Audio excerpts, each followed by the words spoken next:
Yeah, this is episode 106 here of the Three Guys Talking Ball podcast.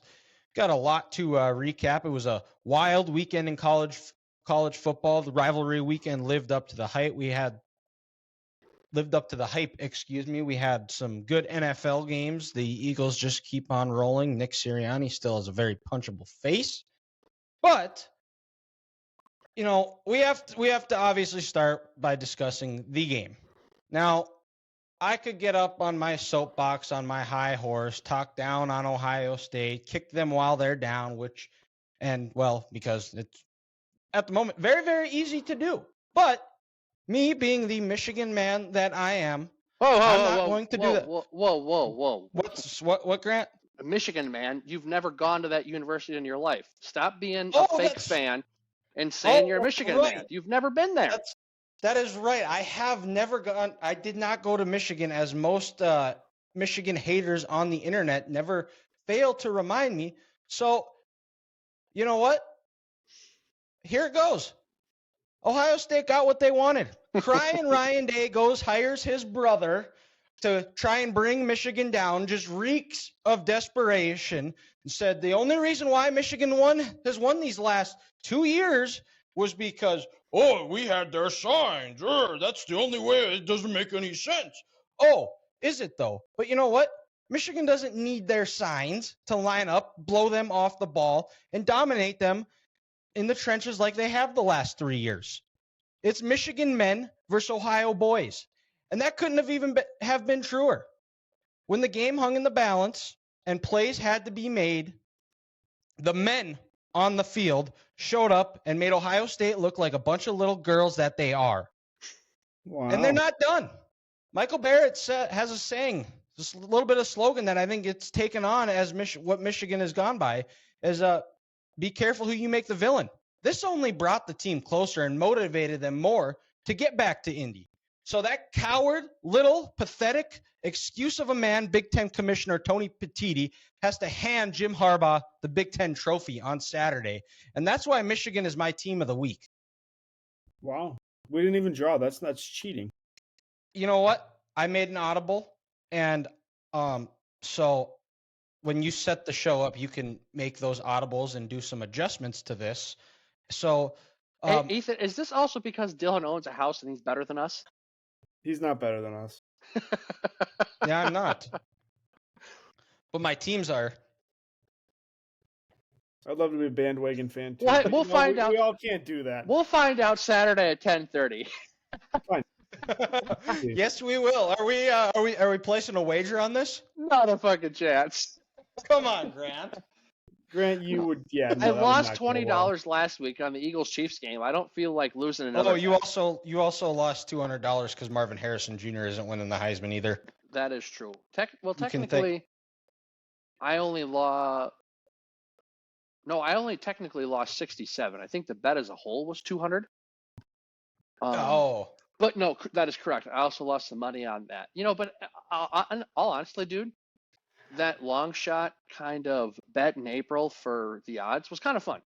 It's someone to follow the whole year, but then it also upsets you when he doesn't do anything to start the year. And I was like, oh, well, he lost this. And then when I thought he broke his ankle against Notre Dame, I was like, well, this bet's over.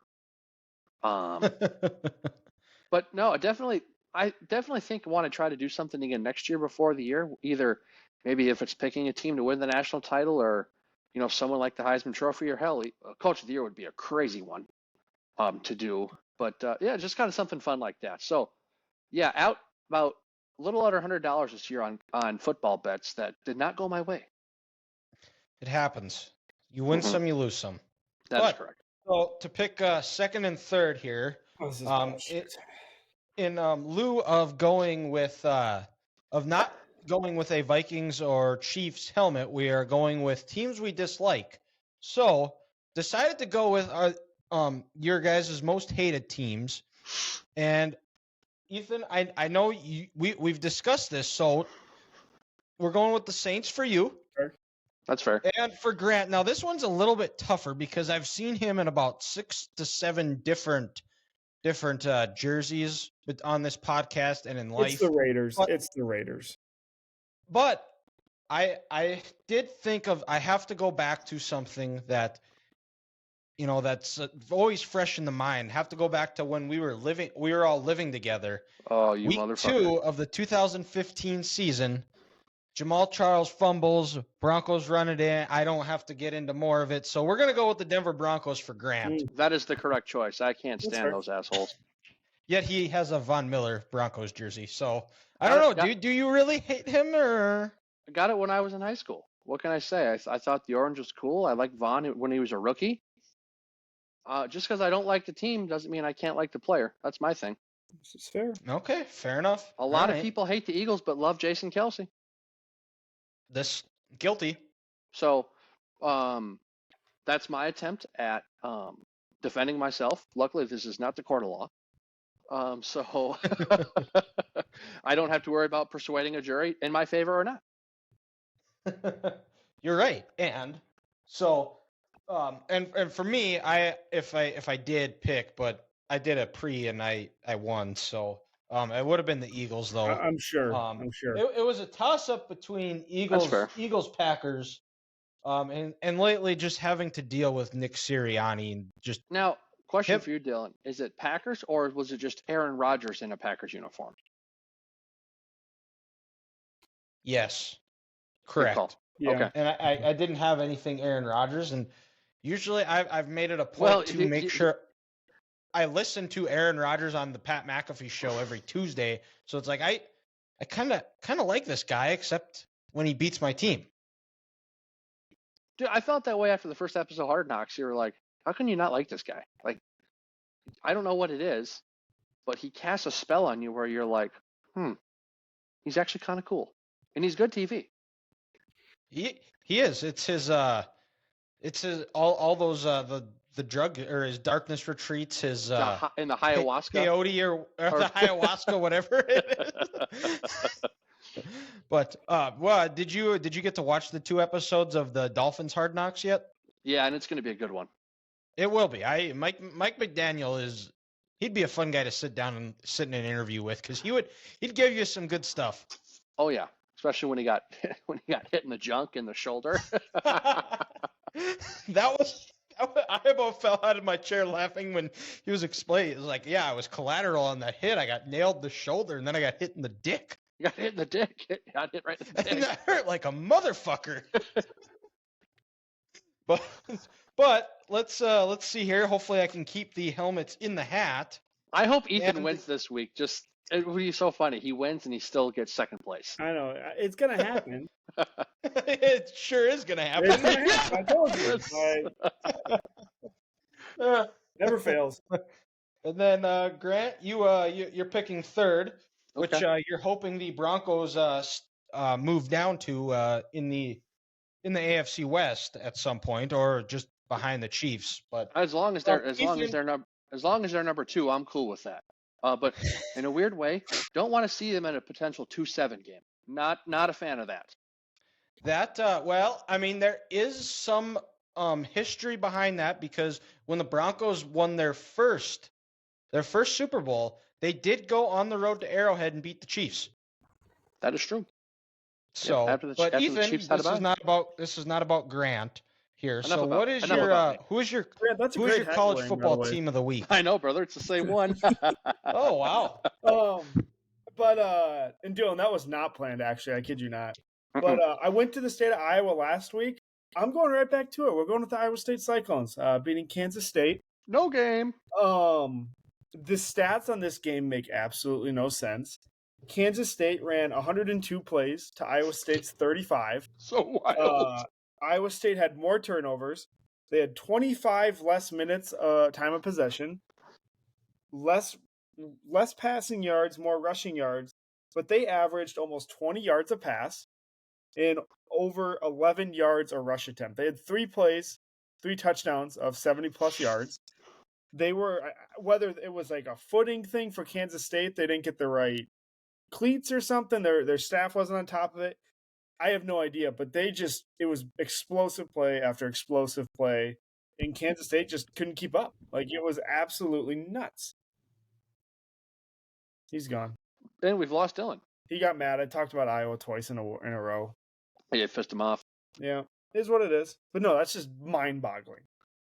Like, you do the blank resume on that game, and you'd think Kansas State would have won 69-0. Yeah, Like, what is going on here? that's just they had 23 third downs. Kansas State 11 of 23. That's crazy. 3 of 4 on fourth down. Iowa State 3 of 7 on third down. They only had 10 first downs the entire game. Oh, he put on the same hat. Darn it, I did. Ethan, you know what's the best part about this game? The name they gave it, or at least maybe someone on Sports Illustrated's site. They called it Farmageddon.